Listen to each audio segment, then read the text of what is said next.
Hey everybody, Backpack Hack here, coming at you with another trail tip. In a previous video, which I'll put right up here, I did a video of 10 things that every bag needs. And I just limited it to 10 because I didn't want one great big long drawn out video of all the things that you should have in every bag. And I'm talking about bug out bags, get home bags, go bags, grab and go bags, 24-hour bags, 72-hour bags, whatever you want to call them. This is stuff that I have in my get home bag as well as my bug out bag. And I'm going to go through another 10 items that I think every bag like this should have. Now, some of this can carry over to the backpack that you're carrying on a backpack leisure trip. But I'm talking strictly about emergency bags. I recently picked up this bag. This is a REI Ruck Pack 28 liter.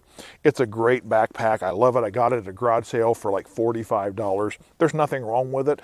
The person that returned it simply said it didn't fit their needs or something like that.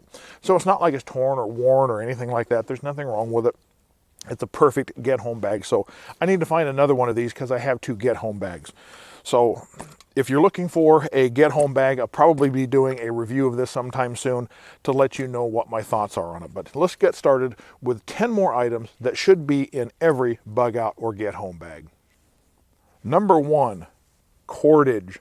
This is 50 foot of 550 paracord. I've simply rolled it up and made it compact and very easy to get to. I simply have to pull on this and I have 50 foot of cordage.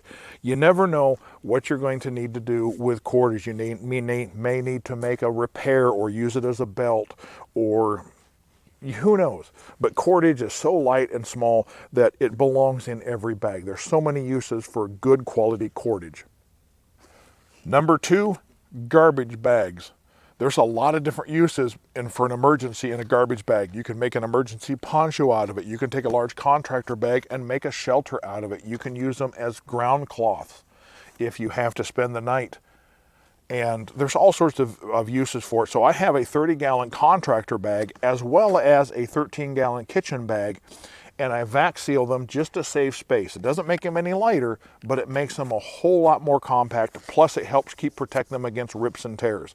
I vacuum seal them. So a couple of trash bags in your go bag or get home bag or whatever is a good idea to have that in there.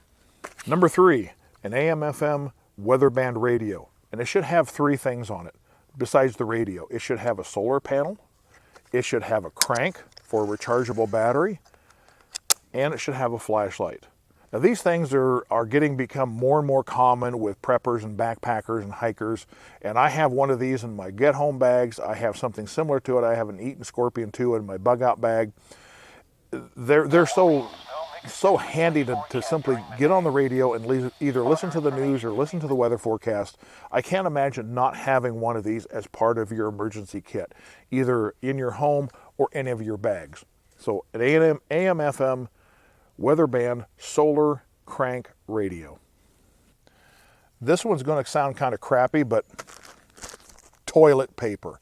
Now I sat down and I do this with all my bags. I have this in my backpack. I have this in my bug out bag. I have this in my get home bags. I even carry some of these in my vehicles just in case I run across a restroom that doesn't have it. Toilet paper. And what I did is I simply laid out a bunch and just folded it up so it fit into a sandwich bag. And there's probably 5 or 6 pieces in here. So I'm covered at least for one doo-doo, okay? Toilet paper, lightweight, put it in a Ziploc bag to keep it dry and protected, and you'll never even know it's in there, but it's going to save your butt when you do need it. Next up are these things right here. Individual use pouches of lens cleaners. I have insect repellent. These are antibiotics. These are both a sunscreen and a utility, a hand wipe, a moist wet wipe, whatever you want to call it. Little individual packages of things like these don't take up a whole lot of space. You aren't carrying a bottle of product. You have single use. You simply open it up, use the product, and you're done with it. You don't have to carry around a bottle. So these things will pack and carry very, very easily. You can see how compact all this is right here. Just kind of a no-brainer to have in any bag. This is my sewing kit that I have for my backpack.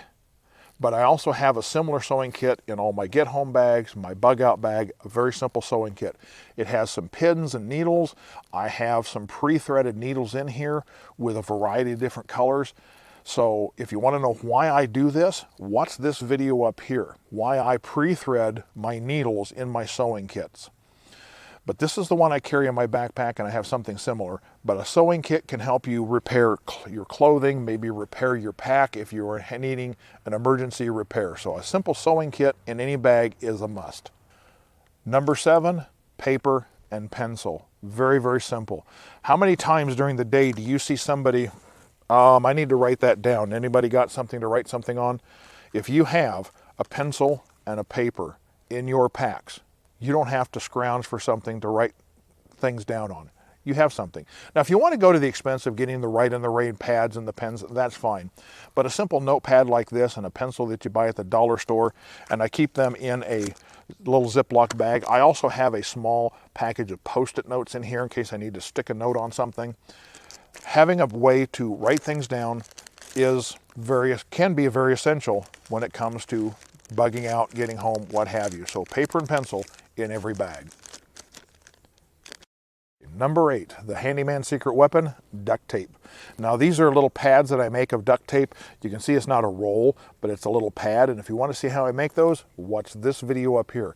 You can make these any length you want. Just the longer you make them, the thicker they're going to get. But you can get duct tape. You can purchase duct tape like this, but it's just expensive to buy it that way. If you make these at home, just like this video up here that I showed you, and I'll put it in the description below on how to make these. Having duct tape can help repair a quick little rip or rip on your bag or your tent or any piece of gear. Just a temporary quick fix. Handyman secret weapon, duct tape. Number 9, a P38 or a P51 can opener. Now I know you can't see this very well, so here's a detail of it. These things, you can get them for about $1. You might be able to get them for less if you buy them in bulk, and that's the way I suggest you do them. You get online, find somebody that has them. Just make sure you get the stainless steel ones because the regular steels will rust away. Get the stainless steel ones. These are military type can openers that a lot of people carry for backpacking, and they are so small and so light. You may not carry canned goods with you in your get home or your bug out bags, but if you come across canned goods, at least you have an easy way to access what's in those cans. Is a P38 or a P51 military style can opener. And number 10, a hat. This is something I see a lot of people miss when they're coming up with their kit, is a simple hat. You may have a hat, but you need one in your bag because the hat that you have may not be available. It may be sitting at home and you have to deploy your get home bag. Now you don't have a hat. It helps keep the sun off of you, keeps your ears and your neck and your face from getting sunburned. If you get a weatherproof one, it'll help shed the rain so you have good visibility. You can also get ones that come down the side and the back of your head to keep you warm, whatever. But some sort of hat should be in every bag.